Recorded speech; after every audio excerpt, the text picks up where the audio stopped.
Inovasi tingkatkan prestasi, lahirkan profil pelajar Pancasila. Belajar bergerak berbagi untuk negeri, kita menjalin kolaborasi. Belajar bergerak berbagi untuk negeri, demi bakti pada Ibu Pertiwi.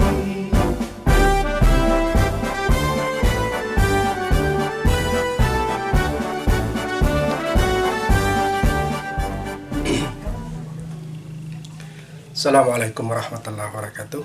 Baik, para pemirsa sekalian, saya kali ini akan melaksanakan wawancara eksklusif dengan beberapa kepala sekolah. Mungkin saya akan mengambil 3 kepala sekolah, diantaranya kepala sekolah di tempat saya bertugas, kemudian 1 dari SD dan 1 mungkin dari SLB. Rencananya saya mau mengambil 5 tingkatan, SMK, SMA, kemudian SMP, SD, dan TK atau SLB. Tapi kita melihat situasi, kalaupun memang cukup memungkinkan, maka saya akan melaksanakan wawancara kepada 5 tingkat tersebut. Tapi jika pun tidak, maka sedapatnya saya akan laksanakan.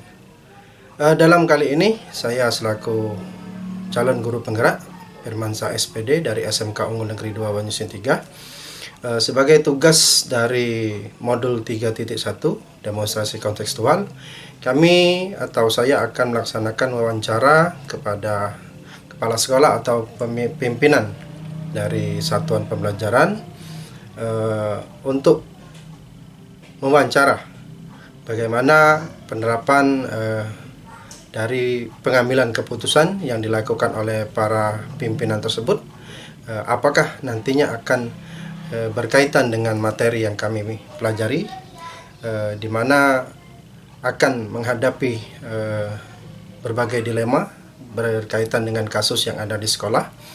Apakah itu termasuk dilema etika atau rujukan moral, kemudian bagaimana penerapan dari pandangan para pimpinan tersebut terhadap paradigma dalam pengambilan keputusan, apakah berhubungan dengan 4 paradigma yang kami pelajari, kemudian bagaimana penerapan prinsip-prinsip mereka mengambil keputusan, apakah berhubungan dengan 3 prinsip yang kami pelajari, dan bagaimana para pimpinan tersebut melakukan prosedural atau langkah-langkah dalam pengambilan keputusan, apakah nanti berkaitan dengan apa yang kami pelajari, di mana pengambilan keputusan itu apakah berpihak kepada murid, kemudian memenuhi atau berkaitan dengan nilai-nilai kebajikan, dan yang terakhir dapat dipertanggungjawabkan.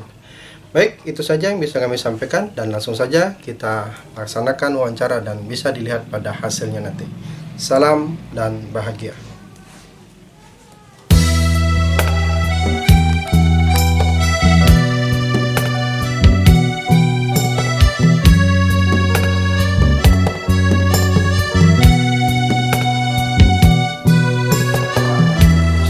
Selamat pagi Pak, mohon waktunya sebentar. Kebetulan saya ini calon guru penggerak, ada tugas yang mesti kami lakukan, salah satunya mewawancarai kepala sekolah, dalam hal ini Bapak sebagai pimpinan saya di sekolah, terkait dengan seorang pemimpin pembelajaran yang akan mengambil keputusan.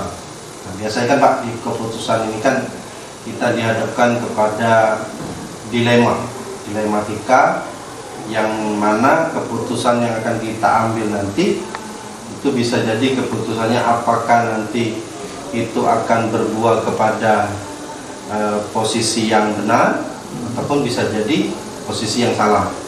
Nah, ada dilema etika Pak, dimana dilema etika ini kan nanti keputusan yang akan kita ambil, baik itu misalkan saya sebagai pemimpin atau Bapak yang saat ini sebagai kepala sekolah, itu dihadapkan pada posisi kalau pilih opsi A itu benar dan opsi B juga benar. Nah, nanti dihadapkan pada posisi dilema mana yang mau dipilih, walaupun kedua-duanya juga benar Pak. Nah, di satu sisi ada bujukan moral.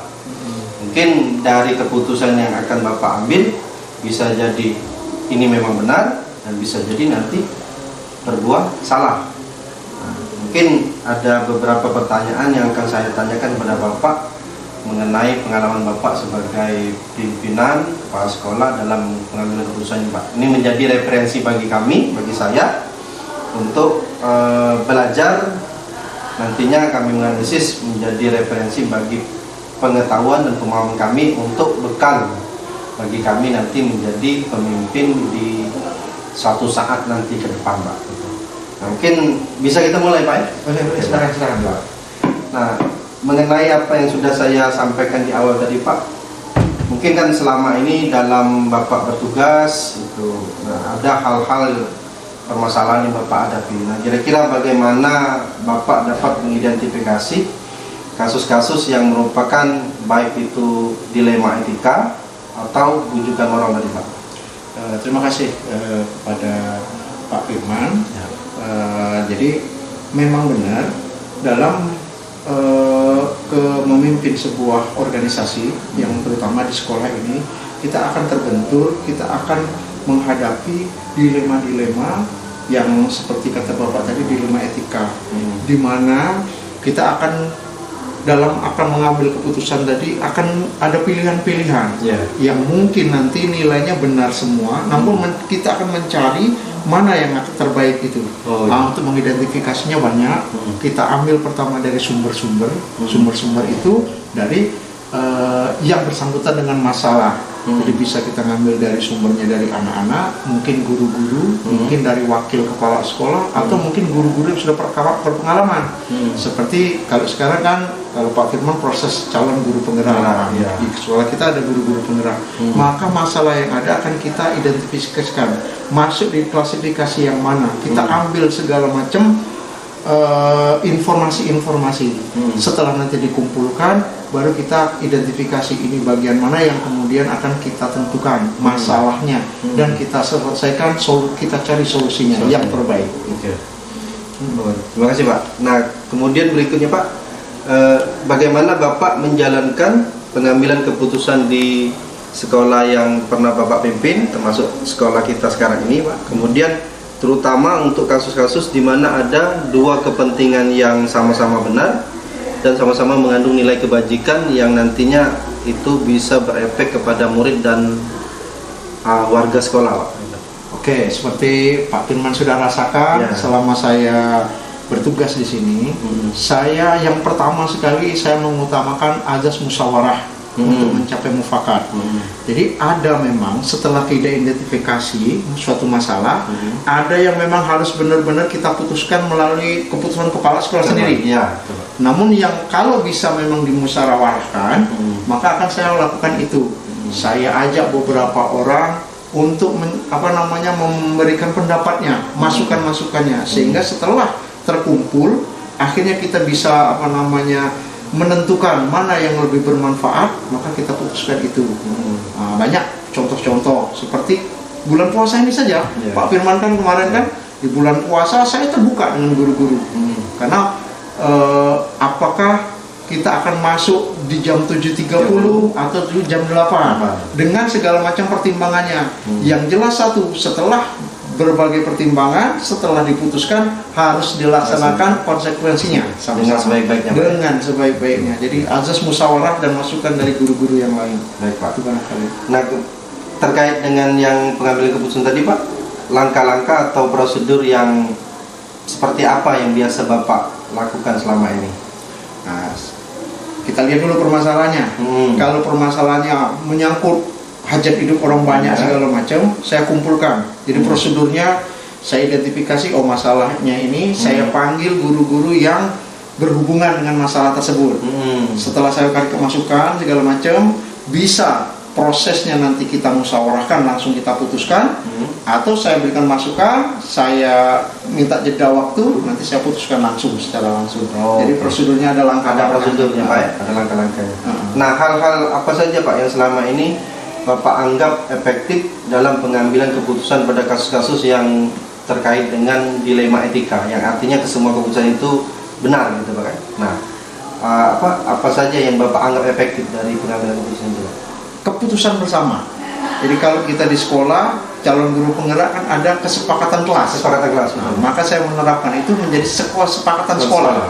Jadi kalau nanti berhubungan dengan guru, maka kesepakatan guru dengan kepala sekolah. Karena kalau memang itu yang dikedepankan, maka guru-guru dan warga sekolah pasti dengan ringan hati melaksanakannya itu. Artinya semua orang bisa menerima. Paling tidak istilahnya sekian persen itu mendukung dengan keputusan itu. Maka itu sudah bisa saya anggap itu keputusan yang benar menurut saya. Secara efektif. Secara efektif seperti itu. Baik Pak. Nah selanjutnya Pak, ada hal-hal apa saja yang selama ini merupakan tantangan? Ya kan kadang dari keputusan kita itu kan, atau yang bakal kita ambil keputusan itu kan pasti ada tantangan. Yang dalam artian kita pikirkan nanti ada efek apa setelah kita mengambil keputusan. Nah, hal apa saja yang selama ini merupakan tantangan dalam pengambilan keputusan pada kasus dilema etika ini Pak? Banyak sebenarnya tantangannya, tergantung dari masalah yang ada. Bisa jadi masalah komunikasi, bisa jadi masalah pribadi dengan guru-guru dan sebagainya, dengan warga sekolah. Terkadang kita walaupun kita memutuskan sudah kesepakatan bersama, sudah semaksimal banyak yang setuju, tapi ada beberapa gelintir kan yang masih tidak setuju. Nah itu yang jadi ancaman hambatan Bapak. Akhirnya walaupun kesepakatan kita laksanakan, tapi kita tetap bimbing yang warga sekolah tadi yang katakanlah masih belum puas dengan keputusan Bapak. Jadi itulah. Jadi komunikasi harus dimaksimalkan. Nah, kadang-kadang komunikasi itu tidak jalan dengan baik. Seperti itu. Itu saya bangga. Baik Pak. Nah selanjutnya, bila atau apakah Bapak memiliki sebuah tata cara atau jadwal tertentu Pak dalam sebuah penyelesaian kasus dilema etika ini Pak? Apakah Bapak langsung menyelesaikan di tempat, atau memiliki sebuah jadwal untuk menyelesaikannya, atau bentuk atau prosedur seperti apa yang Bapak jalankan? Itu tergantung masalahnya. Jadi kalau bersifat langsung spontan bisa. Atau yang masalahnya minta keputusan saat itu bisa langsung kita eksekusi keputusan. Namun apabila itu sudah menyangkut jadwal dan ada jenjang ininya, maka kita buat jadwal. Seperti pembinaan guru. Itulah masa-masa kita akan menentukan suatu keputusan. Jadi kita terorganisir setiap bulan kita rapat, setiap semester. Nah itu di situ ada keputusan-keputusan yang mungkin berhubungan dengan dilema etika dan dilema moral. Rujukan moral. Berarti di situ kalau misalkan memang keputusan itu butuh pelibatan orang banyak, kemudian ada tidak saat itu diambil keputusan, artinya butuh pertimbangan lain, berarti ada proses jenjang waktu, konsultasinya. Itulah makanya saya dari awal Bapak tadi bilang ada masalah, terus kita ambil info-info. Nah itu kan dikumpulkan dulu Pak. Info. Ya kalau memang masalah walaupun itu berjenjang, kalau memang harus cepat kita laksanakan secepatnya. Tapi prosesnya seperti itu. Bertahap tadi Pak. Agar keputusannya bisa valid, bisa datanya valid, keputusannya bisa diterima oleh semua pihak. Nah kalau misalkan Pak, di dalam kejadian atau masalah yang Bapak hadapi itu, adakah seseorang atau faktor-faktor apa yang selama ini mempermudah Pak, atau membantu Bapak dalam pengambilan keputusan dalam kasus-kasus dilema etika tadi? Banyak sekali yang mempengaruhi faktor itu, apalagi faktor yang positif ya. Karena Bapak kan selaku manajer tidak bisa menguasai seluruh bagian. Jadi kalau pada saat masalah apa-apa, mungkin yang link satu adalah para wakil-wakil, terutama wakil kurikulum, wakil kesiswaan, itu yang biasanya kena. Dari wakil mungkin ada guru-guru, kita memanfaatkan guru-guru yang sudah berpengalaman, yang sudah jadi guru penggerak, senior tadi seperti Bapak tadi calon penggerak dan sebagainya, itu kan dimanfaatkan. Kemudian memberdayakan wali-wali kelas. Jadi semuanya berfungsi semua, tergantung masalah apa dan hasil identifikasi masalah apa yang itu kan. Maka semuanya berperan. Kalau tidak berperan, maka data yang kita dapatkan tidak valid. Betul Pak. Nah, itu akan mempengaruhi keputusan. Jadi sangat bergantung dengan kawan-kawan dari guru di lapangan. Jadi Bapak melibatkan setiap elemen yang bisa membantu Bapak tadi, sehingga pengambil keputusan itu dirasa mudah bagi Bapak. Oke. Baik Pak, yang terakhir Pak. Nah dari semua yang telah Bapak sampaikan tadi, kira-kira pembelajaran apa yang dapat Bapak petik atau ambil dari pengalaman Bapak mengambil keputusan tentang dilema etika ini, yang nantinya bisa menjadi wawasan bagi saya Pak? Mungkin Bapak punya pengalaman, atau yang dari sekian pengalaman Bapak kepala sekolah sudah hampir 30 3 periode Pak ya. Nah mungkin di beberapa sekolah dengan lingkungan, dengan situasi, dengan warga sekolah yang beragam, heterogen tadi. Nah mungkin Bapak bisa ceritakan pengalaman itu biar bisa menjadi referensi bagi saya Pak. Kalau saya mempercayai falsafah orang tua, bahwa di dunia ini ada sebab, ada akibat. Itu proses alamiah. Makanya begitu saya masuk ke dalam suatu daerah segala macam, maka akan saya pelajari karakternya. Nah, faktor utama dalam menentukan keputusan yang pertama adalah komunikasi. Sudah itu adaptasi. Jadi kalau komunikasi kita bagus, maka kita bisa menguasai, merangkul warga. Adaptasi kita bagus itu mempengaruhi dari tingkah laku kita. Nah, apabila dua itu sudah bisa dilaksanakan, baru fungsi manajerialnya kita jalankan. Sehingga apabila ada masalah, ya kita tidak sendirian, karena kita ada komunikasi dengan kawan-kawan, kita rangkul semuanya, seluruh elemen. Itu penting semua, bahkan untuk cleaning service saja itu penting. Betul. Karena begitu mereka tidak ada, maka itu akan jadi dilema bagi kita. Betul. Jadi seluruhnya dilibatkan, ada adaptasi, ada komunikasi, baru yang lain bisa berjalan. Berarti yang berikutnya koordinasi tadi. Koordinasi, akhirnya terakhir bisa koordinasi. Tapi awal sekali itu. Jadi kalau kita bisa berkomunikasi dengan baik, kita beradaptasi dengan baik, maka timbul seluruh yang dituntut, jiwa kewirausahaan kita, jiwa kepemimpinan kita, karena begitu kita masuk kita sudah ada komunikasi. Jadi komunikasi itu bukan dari orang ke orang saja, tapi komunikasi beradaptasi dengan lingkungan, warga maupun bangunan dan sebagainya untuk pengembangan sekolah. Oke, luar biasa Pak. Terima kasih atas jawaban wawancara singkat kita ini Pak. Memang kalau pepatah mengatakan itu ilmu terbaik itu adalah pengalaman. Maka kalau kita ingin menambah wawasan, bertanyalah kepada orang yang sudah mengalami. Itu lebih real, right? Nah, seperti Bapak tadi. Terima kasih Pak, wawancara singkat tentang pengalaman Bapak sebagai pemimpin dalam pengambilan keputusan yang berbasis dilema etikanya. Karena kalau yang berbicara dilema ini sebagaikan buah semalakama Pak ya. Iya, benar. Kalau diambil A ini mati bapak, diambil B ini mati mama. Jadi selalu ada konsekuensi dan sebab akibat. Ya, cuman kalaupun misalnya semuanya benar, kita pilih yang terbaik. Walaupun semuanya benar nilai, pasti nanti ada pihak-pihak yang merasa kurang puas. Nah, walaupun sisi A benar, sisi B benar, kita akan memanage yang kecewa tadi, yang belum puas, supaya tetap ikut di jalur apa yang menjadi keputusan bersama tadi Pak. Semoga sukses Pak Firman. Betul. Terima kasih Pak. Karena di keputusan kita itu tetap kita mengedepankan berpihak kepada, kalau di sekolah pada murid Pak, pada guru. Kalaupun semuanya itu pada nilai kebajikan. Yang penting kan dapat kita pertanggungjawabkan dengan baik, karena ada 3 unsur Pak di elemen kita pengambil keputusan itu.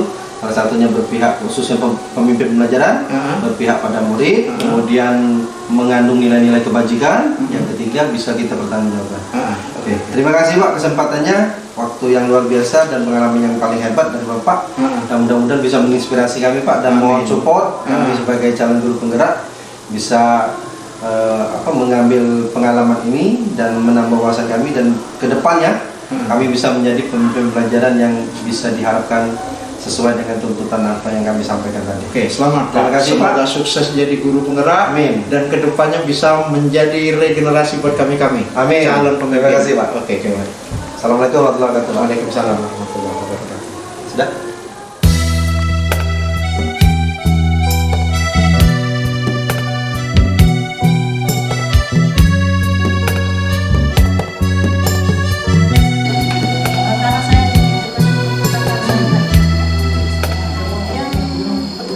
Pembina. Jadi saya gilirkan. Ya.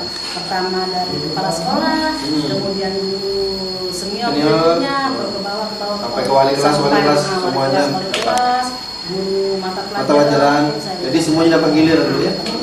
Jadi mereka punya tanggung jawab. Nah, salah satu itu ilmu penting. Jadi untuk adil tadi, kalau pengen disiplin, ya pasti adil tadi kalau. Jadi kalau semuanya merasakan, maka perubahan itu pasti ada gitu. Baik, terima kasih Bu telah berbagi tentang pengalaman Bu dalam pengambilan keputusan PMK ini. Memang pelajaran luar biasa. Makanya saya milih salah satunya ibu. Selain ibu juga sebagai guru kami dulu gitu kan, kemudian sudah jadi kepala sekolah walaupun baru 3 tahun, kebetulan sekolahnya di desa. Artinya saya mikir kalau saya ambil level seperti SMK, SMA itu biasanya di ibu kota kecamatan, dan biasanya masalahnya itu tidak terlalu mendasar. Tapi kalau SD ini di desa itu rasanya tantangan yang ibu sampaikan tadi sangat berat, dan saya pun bisa membayangkan. Makanya saya bertanya dengan ibu, mengharapkan hasil wawancara ini bisa menjadi analisis kami terkait dengan materi modul yang saya sampaikan di awal tadi Bu, sehingga ternyata kepala sekolah atau pemimpin pembelajaran dalam mengambil keputusan itu ada pertimbangan secara paradigma, kemudian ada prinsip, ada langkah-langkah yang dilakukan sehingga keputusan yang diambil itu benar-benar pas dan tepat dan bisa dipertanggungjawabkan. Karena ada 3 Bu yang menjadi dasar kita mengambil keputusan itu. Yang pertama, apakah keputusan ini akan berpihak kepada murid? Misalnya kalau kita Pak sekolah menerapkan aturan ini, apakah murid itu nantinya tidak dirugikan? Maka yang kedua, ada tidak nilai kebajikan seperti yang Ibu sampaikan tadi, ada nilai kedisiplinan, tanggung jawab, kebersamaan, kekeluargaan, kekompakan. Nah, itu kan nilai kebajikan yang kepingin keputusan kita itu dirasakan.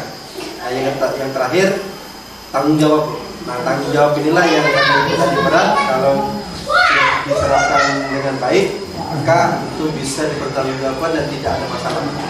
Baik, terima kasih Bu kesempatannya hari ini, waktunya telah diberikan kepada kami. Kami mengucapkan terima kasih. Mudah-mudahan apa yang kami lakukan ini nanti menjadi bekal baik bagi kami untuk meniti karir, dan dalam program Guru Penggerak ini kami sukses sebagai calon guru penggerak menjadi guru penggerak Bu. Itu saja Bu. Terima kasih supportnya. Saya Firmansa mengucapkan terima kasih kepada Ibu Cici selaku pimpinan.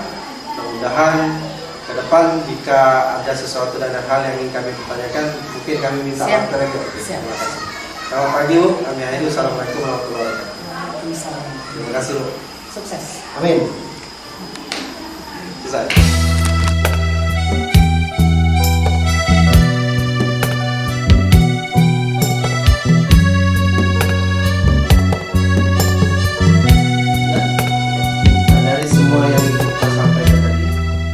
Pelajaran apa yang dapat Ibu petik dari pengalaman Ibu, artinya berkesan ya?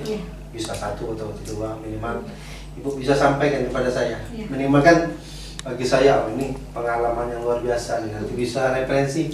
Karena siapa tahu nasib saya bisa mengikuti Ibu kan. Nah, kalau Ibu di SMP mungkin saya di SMK atau SMA. Karena pengalaman sebagai pembelajaran ini kan nanti akan kami jalani. Berarti begini ngambil keputusannya. 1 atau 2 bisa Ibu ceritakan. Yang pertama tadi saya ulangi, posisikan diri kita jangan di tempat yang salah. Ya, kalau itu ada peraturan, ya peraturan juga harus kita taati. Baik adat, norma ataupun agama, itu kita jangan salah. Itu yang pertama. Kedua, hati. Oh ya. Mengelola hati ini yang susah. Tapi tidak ada yang tidak bisa dipelajari. Ya. Itu ngomong ikhlas, ngomongnya mudah. Sabar ngomongnya mudah. Tapi kalau masih ngomong, aku nih lah sabar nih, belum sabar. Aku tuh lah ikhlas belum ikhlas ya. Jadi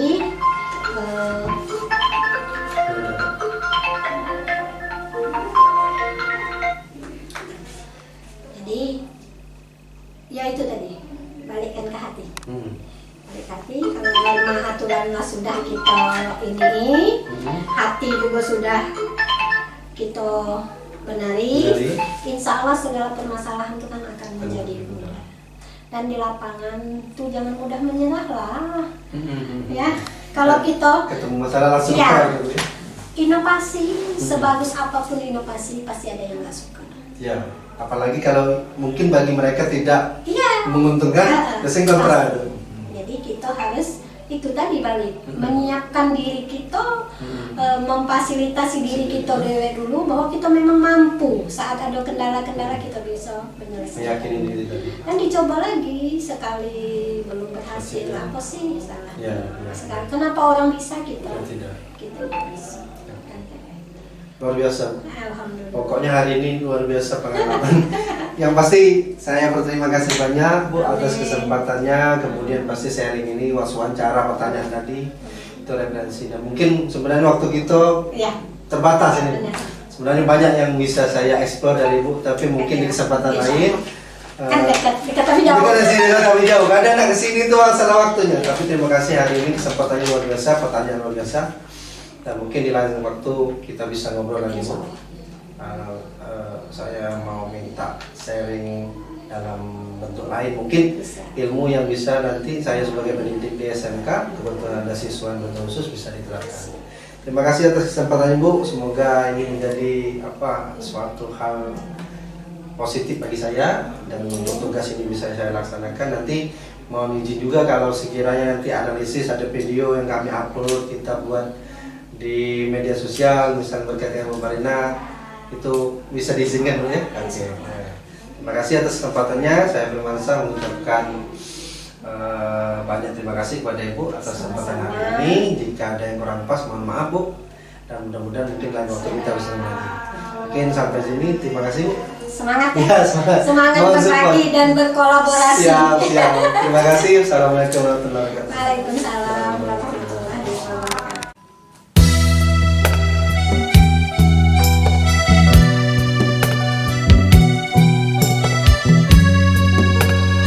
Baik, itulah tadi beberapa wawancara yang telah saya laksanakan kepada kepala sekolah atau pimpinan dari satuan pendidikan, di antaranya Kepala Sekolah SMK Unggul Negeri 2 Banyuasin 3, Bapak Sopianto SPD MSI.